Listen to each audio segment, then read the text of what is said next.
Iya kurang kuari dek dibahas lah ye tentang fardu kifayah. Mana bae fardu kifayah teh?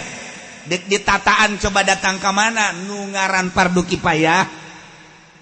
Anu dikasebut fardu kifayah teh mana bae? Ieu mah teu beunang tinggalin ngaji mah. Abeh nyaho. Minggu isuk kaol eureun, mingguna dipre, minggu berikut karak dilanjut cenah mah. Lamun teu milu teu nyaho ieu mah. Rugi.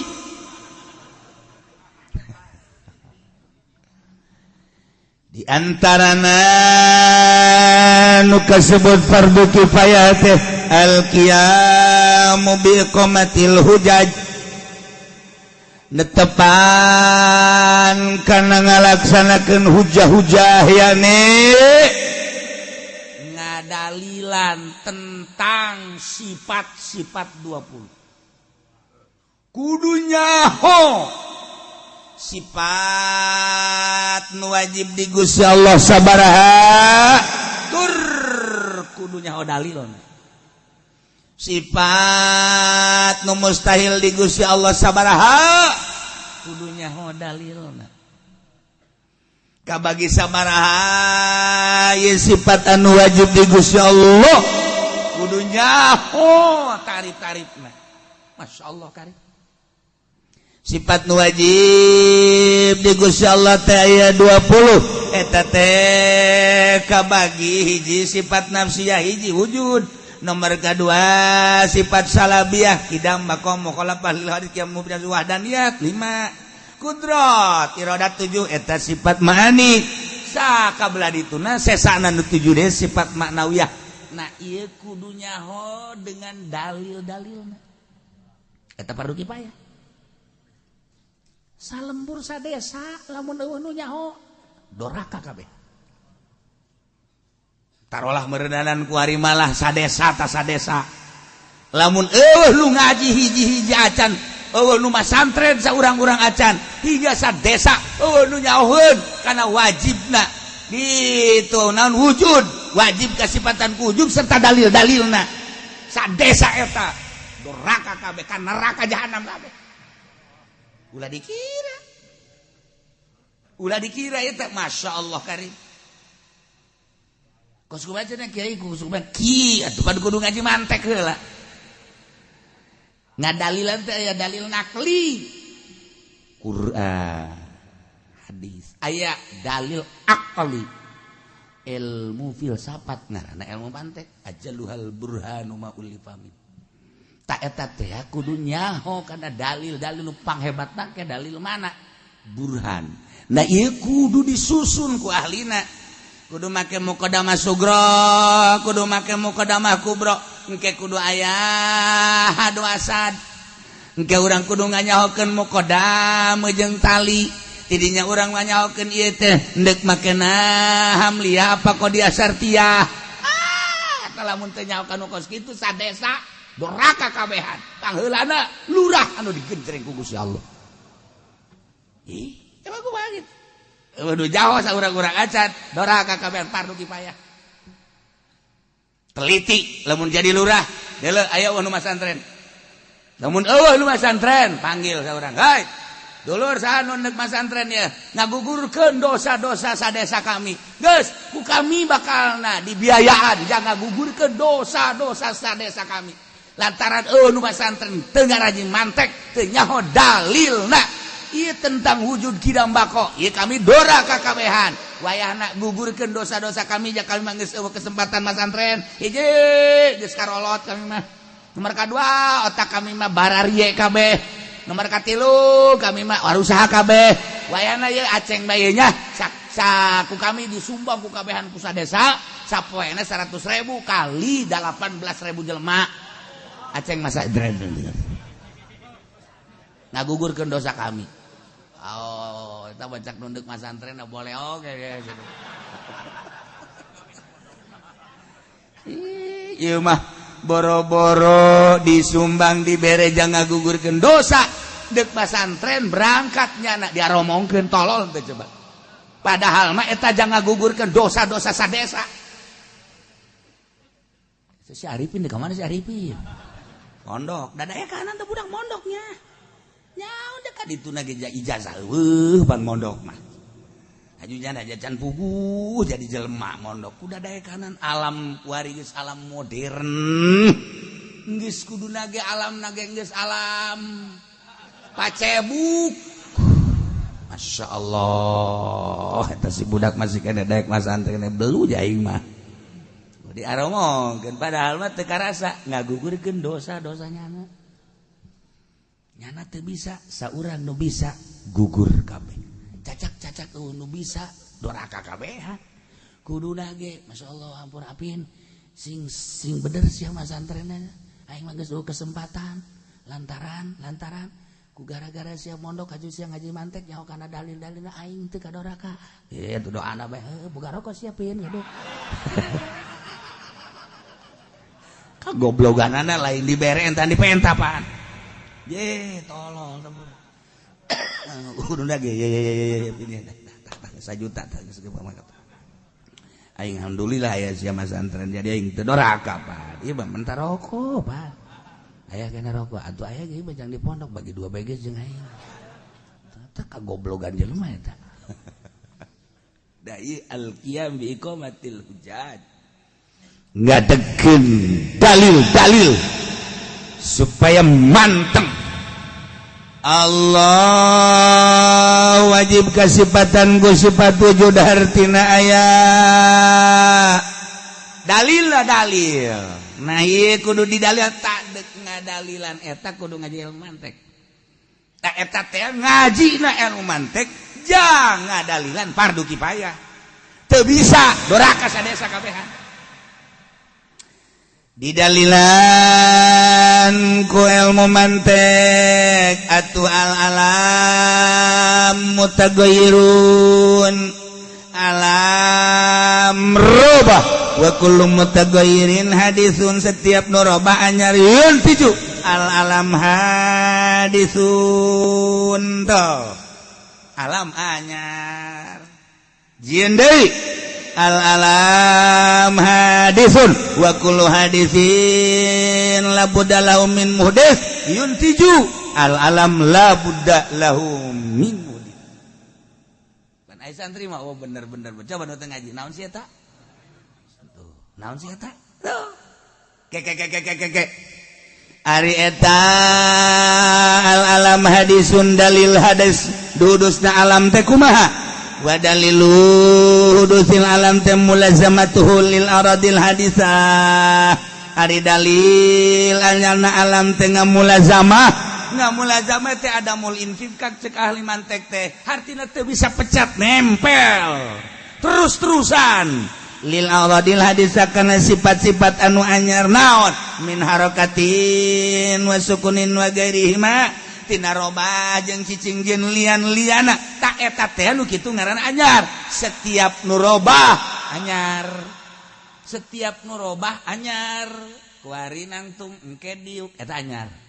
Kamari ieu kasep kuari goreng eta anyar. Kamari ieu hejo kuari beureum eta anyar. Kamari ieu geulis kuari mah jobed eta anyar. Kamari ieu mah parawan ku sebab ku sia ditumpakan jadi bolong eta anyar. Oh, atuh pan lain deh ngaranna kamari mah para one, kuari mah atuh pan jande. Eta kan anyar kos itu ngaranna. Tah, eta tah dalil anyarna alam mulazamah lil a'radil hadisah. Urang mun nyaritakeun a'rad berarti lalawanan tina johar. Engke ku dituna kudu ngaji makulat. Innal makulati ladaihim tusarufil aswahi a'radun wa jawharu. Berarti kan kudu ngaji ilmu makulat. Tatunya kos kitu doraka kabehan. Nu mantek sia kudu nyumbang ge ka aing sebenarnya mah. Tuh hayang disumbang bae tuh. Aya nu endek, aya nu di cenah kos kitu. Atuh sia mah pelit bae eta mah meureun. Kan orang mere ka aing sia mah. Da eta santri-santri teh ngagugurkeun dosa-dosa sadesa.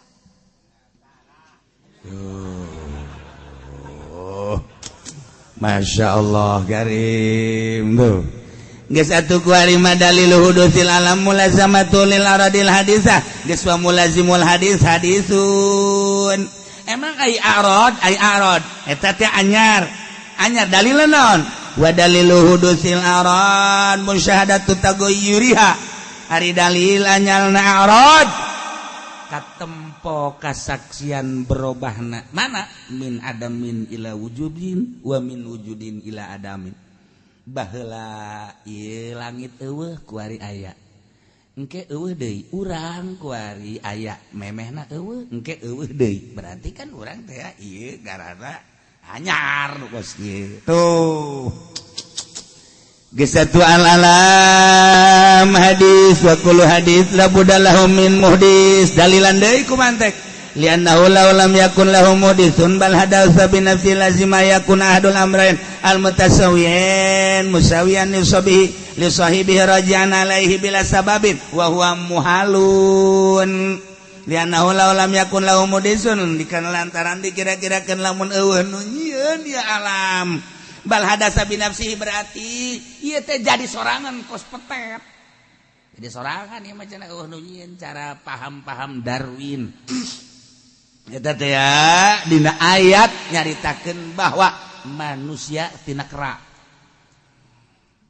nah aya anu sabeungeut jeung kera si eta atuh lain deui eta mah ngabatur meureun ka ditu nah ini alam ge cenah alam jajadian tidak tetesan cai ai caina menang di mana disusul-susul terus panjanglah dongengna teh dina tafsir geus atuh andai kata dikira-kirakeun eueuh nu nyieun lazima yakuna ahadul amrain al mutasawiyan musawiyan yusawi atuh meureun bakal lazim salah sahiji dua perkara anu akur bakal ngakurankeun ka sahibna kanu hiji dina ngan ngunggulan tanpa aya sabab atuh muhal nu kos kitu teh cek kaliwat teh teu kaharti ku ak geus atuh kuari mah dina bahasa al-alam mutaghayyirun wa kullu mutaghayyirin hadis yuntiju al-alam hadis berarti di dieu nandakeun boga jihad naon anna jihata dilalatil alam ala wujudihi ta'ala hiya hudusu la imkanuhu berarti ku anyarna alam jadi dalil aya anu nyieun nu nyieunna telusuri moal datang ka henteu Allah geus atuh wajib Allah aya kasipatan ku wujud dalilna adalah aya dadamelanana tah eta ngaji di lembur banget sakitu wajib Allah kasipatan ku wujud hartina aya dalilna wujudna Allah lantaran aya hulu sia beres sakitu teh pan ka hulu-hulu aing atuh hulu sia anyar ulah hulu aing atuh aya hulu aing embung hulu sia mah aya deui naon wajib Allah kasipatan ku wujud hartina aya dalil ayana Allah aya tai kotok beres siapa jore amat dalil nah tuh teh kotok ge anyar sih geus bae bisa ke seluruh alam bisa pakai dalil masya Allah naon bae itu dalil karena ayana Allah ilah awal wajibin alal insan ma'rifatul ilah bistiqon caki ruslan nah maka wa min furudil kifayah al qiyamu bi iqamatil hujaj dina sawarena fardu kifayah anu di mana dipigawe ku salah saurang gugur dosa-dosa anu henteu nyararaho ngan mun eueuh hiji jatan nu nyaho doraka kabehan ngadegkeun dalil tentang ketauhidan mantak ayana nu masantren alhamdulillahirabbil alamin mang anu si anu masantren beuh ngagugurkeun dosa aing ngagugurkeun dosa ieu mah pan santri teh malah haju dimusuhan teka rasa ngagugurkeun dosa-dosanya anak cacak-cacak eueuh nu masantren sadesa udah gaji kitu ilmu mantek jangan nyahokeun dalil pampan ilmu mantek dua mantek mah ngan sakadarnya nganyahokeun ma'rifat tarif nomor kedua nganyahokeun dalil eta lah ilmu mantek sanajan gede mantek teh samsiah misal sakadar nganyahokeun dua hiji tarif geus nganyahokeun tarif mah kudu nganyahokeun kuliatul khamas geus nganyahokeun kuliatul khamas di dinya teh jinsun wa fardun aradun naun wa khos eta kudu geus di luar kepala kudu di bulu bitis sama nu kos gitu tuh naon jinsun makulun ala kasir mukhtalifin bil hawaqi fi jamma huwa eta ngaran jenis pan puyeng tang aja kos gitu tah eta puyeng jinsun dan selanjutnya ini surang lamun nganyahokeun tarif kudu nyaho kuliatul masalah amma huwal insan al insan hayawanun natik teh eta ngaranna tarif naon ta insan naon hayawan naon natik teh eta pagawean ilmu mantek tak eta teh aja ngadalilan ilmu tauhid supaya rapi lamun hiji-hiji acan sa desa neraka kabehan aya besa urang antak tanya santrina ceng sia Mas Santen geus sabaraha tahun Mas Santen aya genep tahun 7 tahun geus ngaji ilmu mantek encan Ari Palu mah aya sih. Ngan nuncan ragaji cek nanti. Wah, santri belaon di santri. Iya santri.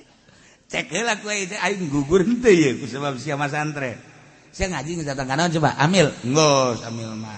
Jurumnya geus. Sorop geus datang ka sarap-sarap aing.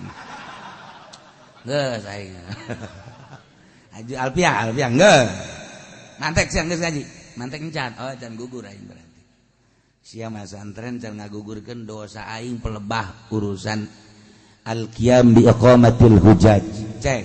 Mas santren sia nu bener ngaji nge mantek ya. Tah ku aing dibere tadi tajang beli kitab nata 1 juta. Nya tajang sia nata 1 juta ke lamun teu boga di bebeja deui ka aing. Bebeja deui ka aing hayang naon bebeja ka aing sebab aing ieu can gugur dosa. Nya tah geus ulah minta ka abah, ulah minta ka emak geus ka aing bae geus pokona mah. Geus aing bener. Ai bapak menang duit di mana? Geus aing mah menang nung tina pakom aing ulah cek. Sial jasa. Aya barahan nang pakom. Atuh teh mah HS bae ngajina. Atuh beres. Aduh Gusti Allah lah aing nyawa pakong nang di sia. Geus sia bosna apa?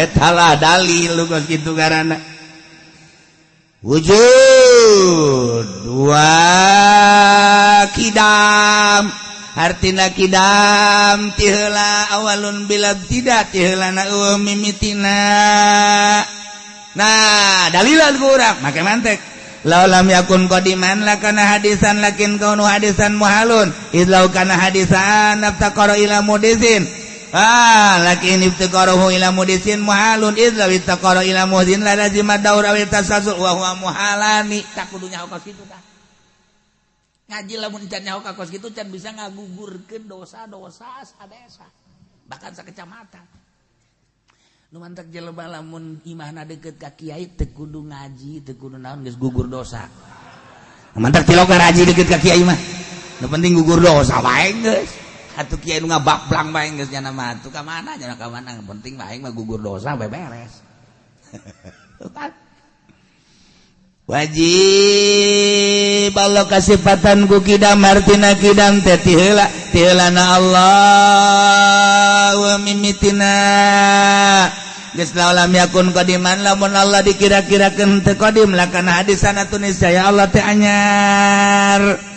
Nah, lakin kaunu hadisan mualun tetapi ayana anyar ayana Allah anyar teh teu kaharti ku akal lau kana hadisan lamun dikira-kirakeun Allah teh anyar la taqara ila mudisin atuh butuh deui kanu nganyarkeun lakin iftiqar ila mudisin muhalun lawi taqara ila mudisin la lazim daur awi tasatur lantaran lamun Allah butuh kanu nganyarkeun niscaya bakal daur atawa tasalsul wahuma muhalani cek alimantek daur jeung tasalsul teh teu kaharti ku akal boro-boro daur dina dalil nikah we nikah ya Zaid bobogohan jeung sarwiti urang Cikupa begitu diniatan kawin ditanya wit kakak kuari dek siap ngalamar iwit abah di mana oh abah makan pepegatan jeung emah iwit mah kuari kan milu jeung emah di Cikupa abah mah ayana di Jogja nu bakal ngawalian kan abah ka Jogja los dibere alamatna langsung ke Jogja. Assalamualaikum. Waalaikumsalam. Sopo iki?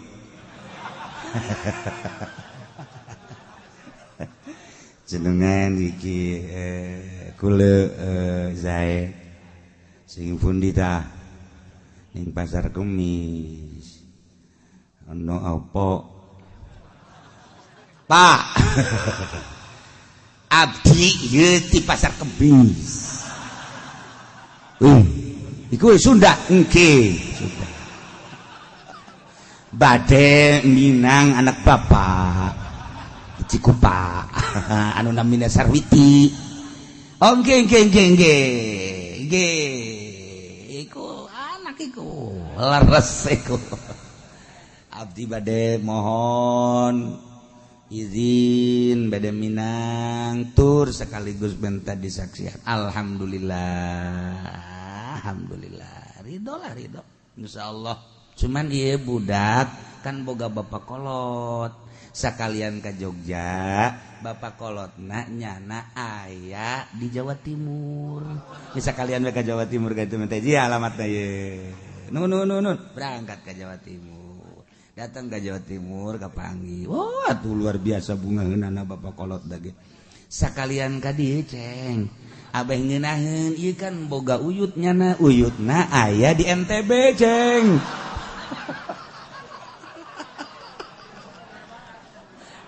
Kijahit aing paeh di jalan kita ke NTB di ongkos ente aduh tapi mau tidak mau lah berangkat jana ke NTB atuh bungaheun luar biasa di NTB Masya Allah ceng geus insyaallah pada waktuna ieu datang ka ditu ngan ieu boga bawa ulah teu geus amanat bae ka uyut lamun eta ieu itu dicikupak nikah lantaran tadina dipisah ku bapana aya kadeudeung jadi nyana hayang di bejaan ayana di Singapura nyana geus kieu bae Kijahit teh jadi ulah ya sih tah eta do kos kitu boro-boro dalil cacak-cacak deuk nikah ge berantai kos kitu teh puyeng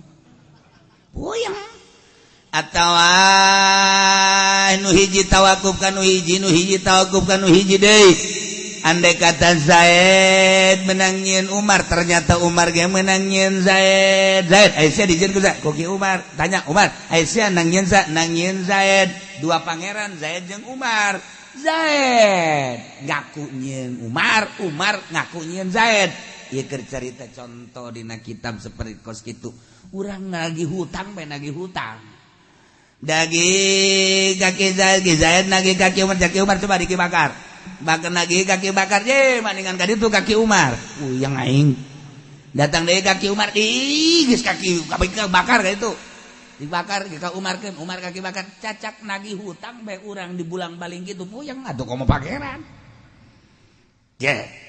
lamun dikira-kirakeun pangeran teh teu qodimatun nisaya pangeran teh anyar lantaran ngan dua doang mun teu hadis qodim mun teu qodim hadis nah lamun teu qodim berarti hadis idlau kana hadisan lamun teh mah hadis atuh lab taqara ila mudisin butuh kanu nganyarkeun deui berarti pangeran teh anyar Allah teh lamun anyar kan butuh kanu nganyarkeun deui berarti aya deui pangeran kadua nu nyieun Allah ieu atuh Allah nu ieu ge ya Allah nu ieu pangeran kadua meureunanan anyar deui butuh kanu nganyarkeun deui engke butuh ka pangeran deui tilu tah pangeran bisa perang tah pangeran jeung pangeran nu kos kitu ngaranna tahu mantak ditolak wali mantek daur jeung tasalsul geus lamun dikira-kirakeun Allah teh teu qadim atuh kana hadisan lakin kauna hadisan muhal illau kana hadisan taqara ila muris lakin ittiqaruhu ila murisin muhalun illau ittaqara ila murisin lazim ad-dawir atasulsul wa huma muhalani na eta teh ngaji kos kitu wajib kifayah lamun aya saurang nu bisa sadesa gugur kabeh dosa ku eta jelema ku santri lamun teu bisa kabehan dosa kabehan di akhirat sing hade nu mentak ieu mah kiai nyieun pondok pesantren bae dirinya diteluh kiai Masya Allah teluh ingking menang di mana ada teluhna Jampang Surade ya Allah ya Rabbi tah ieu teh beres ieu guguhnya nage digugurkeun dosana ku eta geus gunana lu kiai atuh lah sakalian ulah anu kan sorga kabehan Nges rombongan jeung aing ka neraka jahanam kabehan. Belu ja aing mah. Eta kan kos sekarang itu teh nyadar jana. Masyaallah. Dah, tengetkeun kakarek hiji termasuk fardu kifayah al-qiyamu biqamatil hujaj. Ngadegkeun hujah-hujah dalil-dalil jang nimbulkeun keyakinan tentang sifat-sifat nu wajib di Gusti Allah Subhanahu wa taala. Berarti aya saurang sadesa utusan desa eta mumule santri. Asal santrina taliti heula. Si budak bener teh sih ngajina. Barang di Dolobo ngadapang ngaji tilo. Berjamaah tilo. Salat ge geus sorangan bae. Ditanya masih lok telok berjamaah. Wali mah telok berjamaah. Capetang jasa ya budak wali mual salah ya. Ternyata orang ngajin teu tancar kagugur kana tuh. Ieu mah bisa ngadalilan tentang sifat-sifat nu wajib di Allah nu mustahil di Gusti Allah. Nah eta teh wajib kifayah. Aya gugur sadesa. Eueuh dosa kabeh. Masyaallah.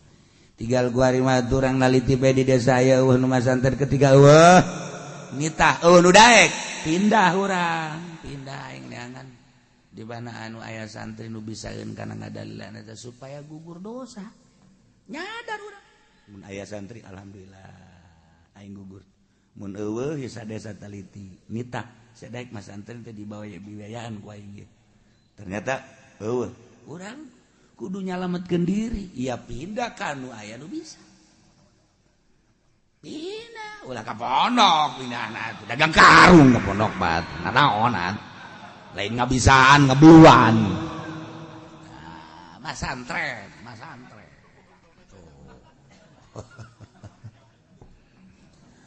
Nah, iya deh ya. Kedua wahalul muskilat.